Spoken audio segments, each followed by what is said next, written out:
हां, भोग्येसी वसे भोगता येत. याला अधिष्ठान असं का म्हणायचं? तर हा जो भोगता जीव आहे तो आपल्या सर्व भोगानिशी या ठिकाणी राहतो, म्हणून याला काय म्हणायचं? अधिष्ठान. अधिष्ठान कशाला म्हणतात व्यवहारामध्ये?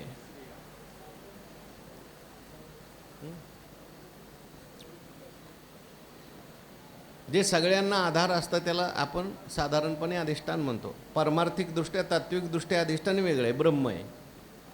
अध्यस्त पदार्थाला अधिस्थ पदार्थ हा अधिष्ठान रूप असतो. तो विषय इथं नाही घ्यायचा. आता इथे विषय चाललेला, याला अधिष्ठान का म्हटलं? हे सगळ्याला आधार आहे म्हणून त्याला अधिष्ठान म्हटलं. शरीर सगळ्याला काय अधिष्ठान आहे. पुढची सगळी जी कारणं आहे त्या सगळ्याला अधिष्ठान कोण आहे? शरीर. शरीरच जर नसेल तर कर्ण कुठं राहतील, कर्ता कुठं राहील, चेष्टा कुठं होतील आणि दैव कुठं राहील? म्हणून या सगळ्याला अधिष्ठान असल्यामुळे त्याला काय म्हणायचं? अधिष्ठान. शरीर अधिष्ठान ऐसे म्हणजे ते याचे उद्देशे जे स्वभोग्येशी वसे भोगता येत. या शरीरामध्ये जो भोगता आहे, भोगता कोण आहे? जीव.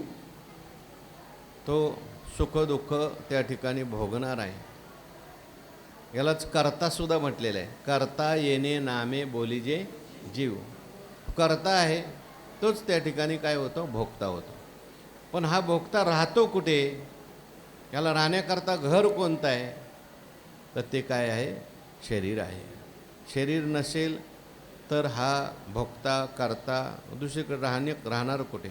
राहायला त्याला काय पाहिजे? घर पाहिजे. हे त्याचं राहण्याचं घर असल्यामुळे याला काय म्हटलेलं आहे? अधिष्ठान म्हटलेलं आहे. इंद्रियाच्या दहाई हाती जाचोनी दिवो राती सुख दुःखे प्रकृती जोडजती जी. इंद्रियांच्या दाही हाती. इंद्रियांचे 10 हात आहेत. ही इंद्रिय म्हणजे एक प्रकारचे माणसाचे काय आहेत? हात आहेत. कर्म करण्याची साधनं आहेत. 5 ज्ञानेंद्रिय, 5 कर्मेंद्रिय. आणि या इंद्रियांच्याद्वारे सगळी कर्म चालू असतात. इंद्रियांच्या दाही हाती जाचोनी दिवस राती. यांच्या 10 हाताने रात्रंदिवस कष्ट करतो. कष्ट सुरू आहेत. रात्रीचे कष्ट सुरू आहेत, दिवसाही कष्ट सुरू आहेत. सगळी इंद्रियांचा व्यापार चालूच असतो. दिवस राती असं म्हटलेलं आहे. दिवस रात्र या इंद्रियांचे व्यापार चालू राहतात. आणि सुख दुःखे प्रकृती जोडी जती जी. सुख दुःख ही प्रकृती जी आहे ती त्या ठिकाणी सुख दुःखाला जोडून देते. जिथे जोडून देते, ज्याच्यामध्ये जोडून देते ते अधिष्ठान देह आहे. सुख दुःख जे आहेत, जसे जसे इंद्रियांचे व्यापार होतील, धर्माला अनुकूल झाला तर त्याचा त्या ठिकाणी पुण्य होतं, धर्माला प्रतिकूल झाला तर पाप होतं. आणि मग पुण्याचं फल सुख, पापाचं फल दुःख. ते ज्या ठिकाणी प्रकृती भोगायला लावते, ज्या ठिकाणी प्रकृती हे सगळं जोडून ठेवते, त्या ठिकाणी ते जे अधिष्ठान आहे त्याला काय म्हणायचं? अधिष्ठान शरीर. ते भोगावया पुरुखा आन ठाऊच नाही देखा म्हणून अधिष्ठान भाका बोलिजे देह. ते भोगावया पुरुखा. ती सुखदुःखे भोगण्याकरता, सुखदुःख जोडून ठेवली, पण ती सुखदुःख भोगण्याकरता पुरुषाला सुखदुःखाचा भोग घडवण्याकरता प्रकृती शरीराशी तादात्म्य करायला लावते. शरीर हे अधिष्ठान आहे. नाही तर पुरुष कसा आहे? असंग, निर्विकार, नित्यशुद्ध, बुद्धमुक्त आहे. पण या पुरुषाला सुखदुःखाचा भोग घडण्याकरता जे भोगायतन म्हणून प्राप्त झालेलं आहे ते आहे शरीर. मग त्याच्यामध्ये ती भोगावया पुरुषा, सुखदुःख भोगण्याकरता पुरुषाला आन ठावोच नाही देखा. दुसरा कुठला ठिकाणच नाही. सुख आणि दुःखाचा भोग कुठं होत असतो? या शरीरामध्ये होत असतो. आणि म्हणून त्या ठिकाणी मनोनी अधिष्ठान भाका बोलिजे देह. या देहाला अधिष्ठान म्हणतात. परिकोप करता भोगता ऐसे, हे जीवाचे तेच दिशे, शरीर का पैसे एखादी, जैसा आथिला आणि विलासिया, तेच ओळखोय धनंजया, राज्य सेवा ठाया वस्तीसी ये. मनुष्य जो आहे त्या ठिकाणी खूप ज्ञानी आहे आणि खूप विलासी आहे. हे कशावरून ओळखतो? कशावरून ओळखता येतं? त्याचं घर बघितल्यावर कळतं. एवढं मोठं घर आहे, एवढे मोठे पंख लावलेले आहेत, एवढी मोठी बाग आहे, सगळी भोगाची साधनं आहे. लगेच मनुष्य काय म्हणतो? हा मनुष्य काय आहे? विलासी आहे आणि संपन्न आहे. दोन्ही आहेत त्याच्याकडे. त्याचं घर पाहिल्यानंतर, कारण त्याचे भोग त्या घरावरून दिसत असतात, तसं जीवाला भोग मिळण्याकरता जे घर देवाने दिलेलं आहे. पंचदशीमध्ये असं म्हटलं आहे, भगवान परमात्मा ही शरीर का देतो? त्या प्रलय काळामध्ये सगळे जीव जे आहेत ते अव्यक्त दशेमध्ये असतात आणि अव्यक्त दशेमध्ये असलेले जे जीव आहेत त्यांना मुक्ती कशी काय प्राप्त होईल? ते तर जसेच्या तसे पडलेले आहेत.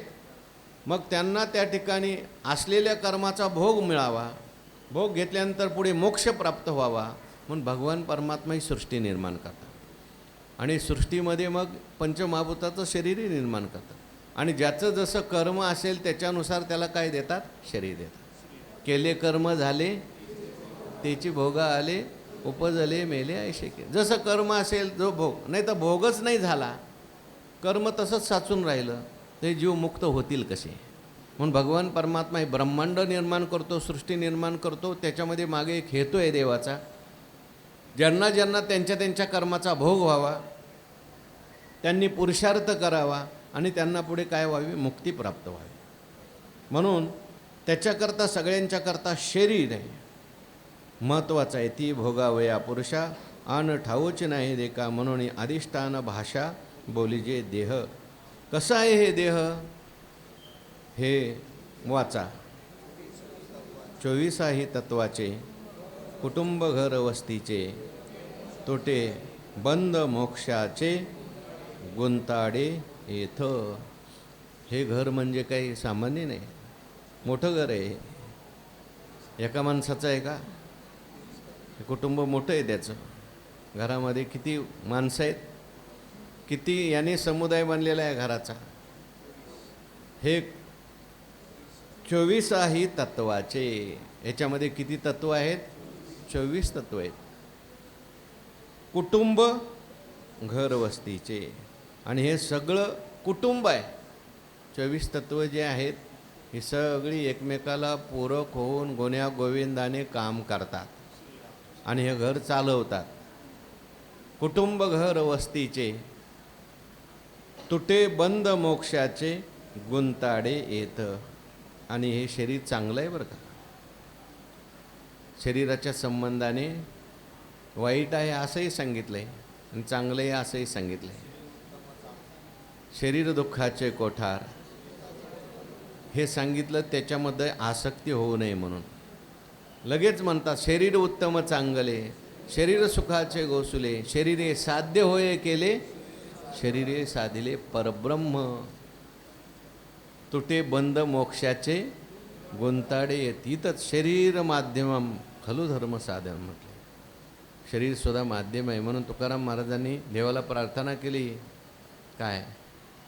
कथेची सामुग्री देवा अवसानावरी, नको जाऊ देव भंगा, गात्रे माझी पांडुरंगा. माझं शरीर सुद्धा देवा तू काय ठेव? चांगलं ठेव. कारण परमार्थ करायचा असेल तर शरीर काय अधिष्ठान आहे, कर्म करायचं अधिष्ठान आहे.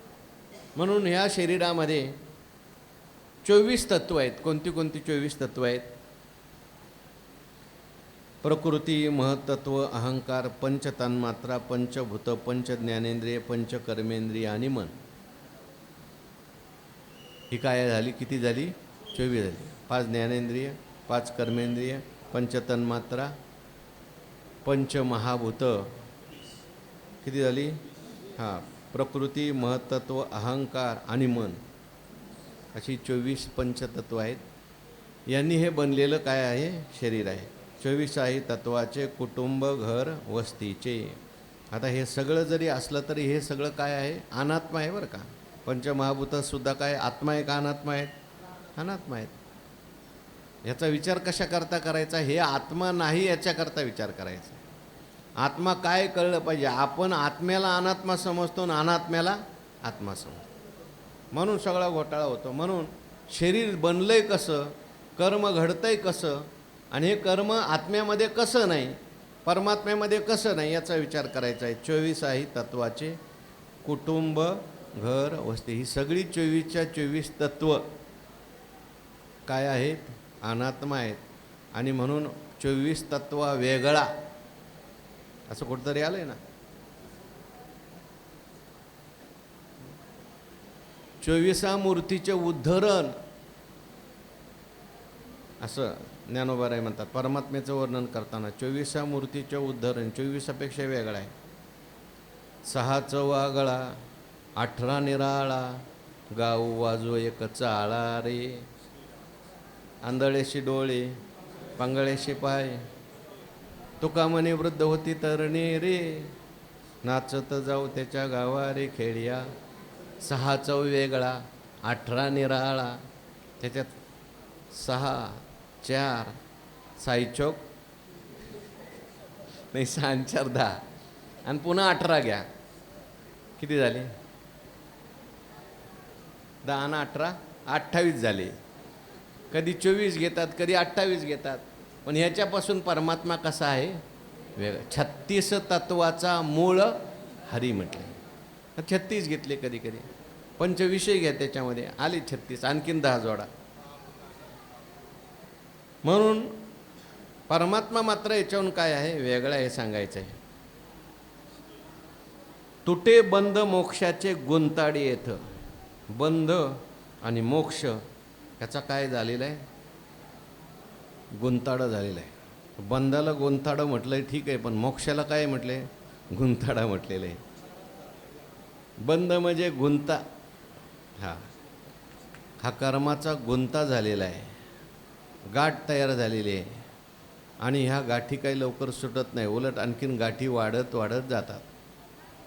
आणि काय नगवे पडत जातो गुंता, कर्मा बळीवंता सापडलो, न पवे सन्निध वाटते चिंता, वरिया बहुतांची सत्ता. नगवे पडत जातो गुंता कर्मा. मग हा बंधाचा गुंता झालेला आहे. बंध म्हणजेच एक प्रकारचा काय? गुंता आहे. कशामुळे गुंता झाला? गुंता म्हणजेच अध्यास झाला बरं का. आत्म्याचा आणि अनात्म्याचा काय झाला आहे? गाठ पडली. आत्म्याला समजलं अनात्मा, अनात्म्याला समजलं आत्मा. आत्मा वेगळा आहे आणि अनात्मा वेगळा आहे. पण आपण आत्म्यालाच काय समजतो? अनात्म्याचे धर्म आत्म्याच्या ठिकाणी. शरीराचे धर्म काय आहेत? जन्म मरण अमुक तमुक हे सगळं आहे.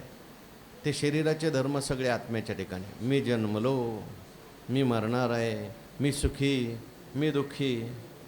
आयशा ओळगोनी स्वप्ना, धावत भव स्वर्गाची राना, तया चैतन्य नाम अर्जुना अक्षर पुरुष. म्हणजे गाठ पडलेले, गुंता झाला आहे सगळा. आता हा गुंता कोण सोडविल? अध्यास झालेला आहे. हा अध्यास कोण सोडवतात? गुरु सोडवतात. हा जनक हे माता, हा गौरहीन पुरता, पुत्रवित्त कांता माझे, हा गुंता झाला आहे. आणि मग हा गुंता सोडवण्याकरता गुरु येतात. गुरु सांगतात, बाबा हा गुंता कशामुळे झाला आहे?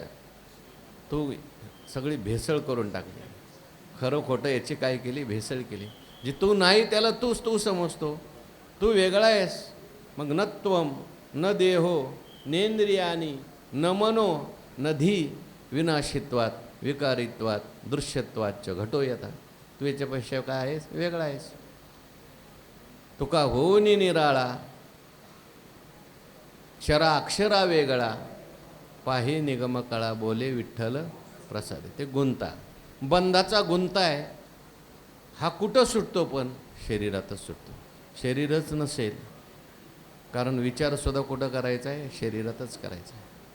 म्हणून शरीर उत्तम चांगले, शरीर सुखाचे गोषले, शरीरे साध्य होय केले साधिले परब्रह्म.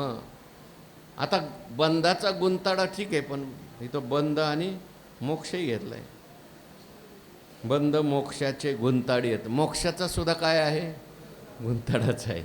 जसं बंध जे आहे कल्पना आहे, तरी मोक्षसुद्धा काय, काही बंधात गुंतलेले आहेत आणि काही मोक्षात अडकलेले आहेत. मला मोक्ष मिळवायचा आहे, मला मोक्ष मिळवायचा आहे. अरे बाबा, मोक्ष जर तुझं स्वरूप आहे तर तुला मिळवायचं तरी काय? नाही, मला मोक्ष झाला, मला काय झाली, मुक्ती प्राप्त झाली. हा सुद्धा मग आता तुका म्हणे अहम ब्रह्म आड येऊन येदी भ्रम. हा गुंताडा आहे. शरीरामध्येच श्रीगुरूंची सेवा करून त्यांचं शब्द ऐकून हा गुंताडा काय होतो, सुटतो. किंबहुना अवस्था त्रया हे अधिष्ठान धनंजया मनोनी देहायया हेची नाम. अवस्था त्रया फार काय सांगू. 3 प्रकारच्या अवस्था आहेत. कोणत्या कोणत्या? जागृती, स्वप्न आणि सुषुप्ती. आता कोणती चालू आहे? जागृती चालू आहे. नंतर घरी गेल्यानंतर सुषुप्ती, आणि सुषुप्तीतून कुठं जातो तो? स्वप्नात जातो. ह्या 3 अवस्था आहेत. या तिन्ही अवस्थाला अधिष्ठान काय? शरीर आहे. म्हणून शरीराच्या ह्या 3 अवस्था, हे अधिष्ठान धनंजया. तिन्हीच मनोनी देहायया हेचे नाव. म्हणून या देहाला काय आहे? हेच नाव आहे. अशा प्रकारे पहिलं कारण सांगितलं अधिष्ठान. तर दुसऱ्या कारणाचा विचार उद्या करू. पुंडलिक वरदा हरी विठ्ठल श्री ज्ञानदेव तुकाराम. ठल विठ्ठल विठ्ठल विठ्ठल विठ्ठल. पुंडलिक वरदा हरी विठ्ठल श्री ज्ञानदेव तुकाराम. सद्गुरु जोग महाराज की जय.